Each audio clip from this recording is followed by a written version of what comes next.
Pendidikan. Perkenalkan, saya Marcelina Kolumina sebagai host. Saya Daniel Termutiara, senang sekali bisa menemani teman-teman dalam episode kali ini. Pada kesempatan kali ini, kita akan membahas isu pendidikan yang paling penting, yaitu kesenjangan mutu pendidikan di Indonesia.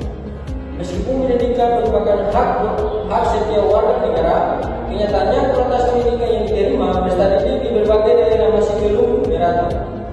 Untuk membahas topik ini, telah hadir dua narasumber kita yang begitu luar biasa. Ya, dengan saya Eva Kristina Bangun, saya senang bisa hadir di podcast hari ini. Dari saya sama Samesi, terima kasih telah mengundang kami ke podcast kali ini. Oke, baik. Saudara, menurut Anda bagaimana gambaran kesenjangan mutu pendidikan di Indonesia saat ini? Ya, kesenjangan mutu pendidikan masih terlihat cukup jelas. Sekolah-sekolah di perkotaan tentunya masih memiliki fasilitas yang cukup lengkap seperti laboratorium, perpustakaan, dan akses internet yang lebih baik. Sementara itu, banyak sekolah di daerah terpencil yang masih mengalami keterbatasan sarana dan prasarana. Apakah hanya fasilitas yang menjadi penyebabnya? Tidak, faktor lainnya seperti kondisi keuangan masyarakat, ketersediaan guru yang berkualitas, serta akses terhadap teknologi juga akan mempengaruhi kualitas pendidikan. Oke, baik. Berarti ada banyak faktor yang mempengaruhi kesenjangan mutu pendidikan di Indonesia. Ya, betul sekali. Nah, menurut pengamatan Anda, apa saja tantangan yang dihadapi sekolah-sekolah yang mayoritas pendidikannya masih tertinggal? Ada beberapa tantangan. Yang pertama, kurangnya fasilitas belajar yang memadai. Yang kedua, distribusi guru yang merata. Yang ketiga, akses teknologi internet yang masih terbatas untuk beberapa wilayah. Bagaimana dampaknya terhadap proses belajar siswa? Tentu sangat berpengaruh.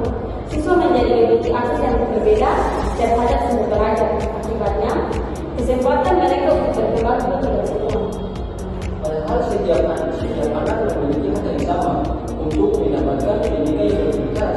Benar, karena itu pemerataan pendidikan menjadi hal yang sangat penting. Menurut saudara, apa dampak panjang pada kesenjangan mutu pendidikan saat ini? Dampaknya cukup besar ketika kualitas pendidikan tidak merata, maka kemampuan dan keterampilan lulusan akan berbeda. Hal ini dapat mempengaruhi peluang mereka untuk melanjutkan pendidikan ke jenjang yang lebih tinggi maupun memperoleh pekerjaan yang lebih baik. Jadi, kesenjangan pendidikan bisa berdampak pada kesenjangan sosial dan ekonomi. Tepat sekali. Pendidikan merupakan salah satu faktor utama dalam meningkatkan kualitas hidup masyarakat. Artinya, jika kesenjangan pendidikan terus terjadi, maka pembangunan sumber daya manusia juga akan Ya, itulah sebabnya masalah ini perlu mendapat perhatian serius. Oke, baik. Menurut saudara, apa langkah yang dapat dilakukan untuk mengurangi kesenjangan mutu pendidikan di Indonesia?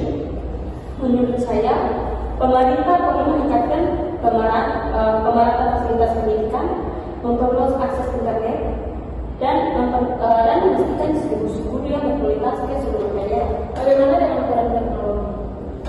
Teknologi dapat menjadi solusi yang efektif.